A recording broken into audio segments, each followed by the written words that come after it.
Hello friends, तो आज हम बात करेंगे एक निठल्ले यूट्यूबर के बारे में जो कि निठल्ला था, लेकिन उसका भाग्य चमक जाता है और उसकी शादी हो जाती है एक यूट्यूबर से। क्योंकि उस जो निठल्ला होता है भंकू भंकू को एक ऐसे चाहिए था अपना चैनल चलाने के लिए एक कोई साथी चाहिए होता है। तो इसी चक्कर में वो शादी कर लेता है एक यूट्यूबर से जिनका अच्छा खासा चैनल चल रहा होता है। उसके बाद शादी तो कर लेता है, लेकिन जो वो यूट्यूबर होती है वो तीनों भाई बहन लोग ब्लॉगर होते हैं। अब ये जो निठल्ला होता है ये सोचता है कि जो वो ब्लॉगर है वो अपने में वीडियो ना डाले, सारा वीडियो मैं डालूं। और जैसे कि अब पति वाला रौब भी झाड़ना चाहता है, भाई मैं पति हूँ, मेरे को ऐसे वैसे मतलब दुनिया और उसके अंदर कुछ नशे करने की आदत भी होती है। ऐसे करते करते कुछ दिन तक बीतता है, फिर ये प्रेग्नेंट हो जाती हैं। जो यूट्यूबर होती हैं वो प्रेग्नेंट हो जाती हैं।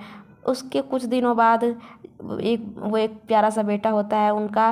बेटा होने के बाद जो उनकी बहन है, जैसे कि वो भी ब्लॉगर होती हैं, तो भाई सबको अपना अपना ये होता है कि भाई मेरी बहन का बेटा हुआ है तो मैं भी वीडियो डालूंगा। लेकिन इसका ये होता है कि कोई वीडियो नहीं डालेगा, ये मेरा कंटेंट है। वो बच्चे को सिर्फ एक कंटेंट की तरह लेता है और वो बोलता है कोई वीडियो नहीं डालेगा। इसी चक्कर में ना वो मतलब कि माँ को रहने देता है, लड़की की माँ ना तो माँ को रहने देता है ना तो बहन को रहने देता है।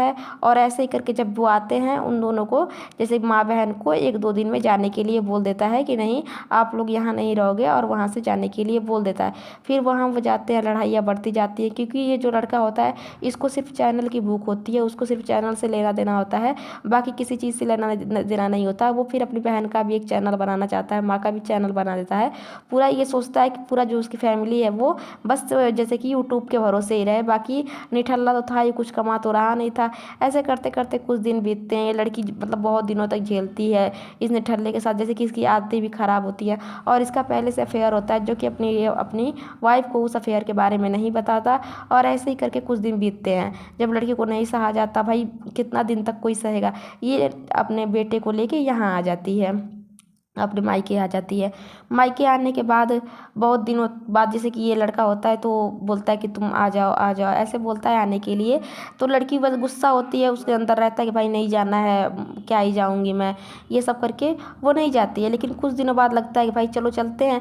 लेकिन जैसा कि ये जो भंकू है वो ले जाना नहीं चाहता है, बस ऊपर ऊपर मन से बोल रहा होता है कि मैं तुमको लेने आऊँगा, मैं तुमको लेने आऊँगा, ऐसे ही करके। लेकिन जब ये जाने के लिए तैयार होती है तो वो बोलता है कि मैं लेके नहीं आऊँगा।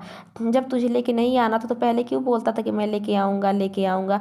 तो फिर ऐसी बातें होती हैं, फिर ये नहीं जाती हैं। उसके बाद ये बोलता है कि अब मुझे तुमसे छुटकारा चाहिए, कि जैसे कि होता है भंकुना, इसको नहीं रखना था, इसको एक बेटे का भी ये मतलब खर्च नहीं उठा सकता था। जैसे कि शुरू से ही नहीं ठल्ला था, इसको मेहनत करना अच्छा नहीं लगता, इसको शॉर्टकट चाहिए था। और शॉर्टकट के चक्कर में ये जो यूट्यूबर है जो अपनी इसकी वाइफ है इनसे शादी करता है। तो फिर ये जब आती हैं अपने मायके तो इनके साथ जब जो बेटे का सारा कपड़ा होता है वो वहीं पे छोड़ के चली जाती हैं, क्योंकि गुस्से में आई रहती है तो ज़्यादा कपड़े वपड़े ये लेके नहीं आती हैं। लेकिन जब झगड़ा होता है, जब बातें होती है, तो इनके बेटे के जैसे पास पहनने के लिए कपड़े भी नहीं थे। तो ये बोलती है कि भाई कम से कम कपड़े तो ला के दे दे, अगर थोड़ी सी भी इंसानियत है। लेकिन ये बोलता है कि आओ और लेके जाओ। जैसे कि इतना बड़ा गैर जिम्मेदार आदमी होता है कि इसके बेटे के ही कपड़े हैं, लेकिन नहीं वो लेके जाता है। ये अपने बेटे को ना तो कुछ भी नहीं देता है, बस बर्थडे के दिन इसको 2 कपड़े गिफ्ट कर देता है। बस इसकी सारी जिम्मेदारी यहीं तक होती है, कोई जिम्मेदारी नहीं होती। तो ये बात है। और इसको जो होता है पति वाला पूरा रौब चाहिए, बेटे के लिए भी बस सिर्फ दिखावा दिखावा होता है। वो अपने बेटे से ज़्यादा कहीं ज़्यादा अपने भांजे को प्यार कर रहा होता है। और यही सब बातें बढ़ती जाती हैं बढ़ती जाती हैं। अब इन दोनों का जैसे कि ये डाइवोर्स चल रहा है, तो ये इतना बड़ा निठल्ला है कि डाइवोर्स के लिए भी पैसे अपनी जो गर्लफ्रेंड से लेता है, अपने खुद के पैसे नहीं लगाता। और खुद के पैसे इसके पास होंगे भी कहाँ से। फिर यही है इन दोनों, मतलब कि ये जो निठल्ला है इसकी यही स्टोरी है।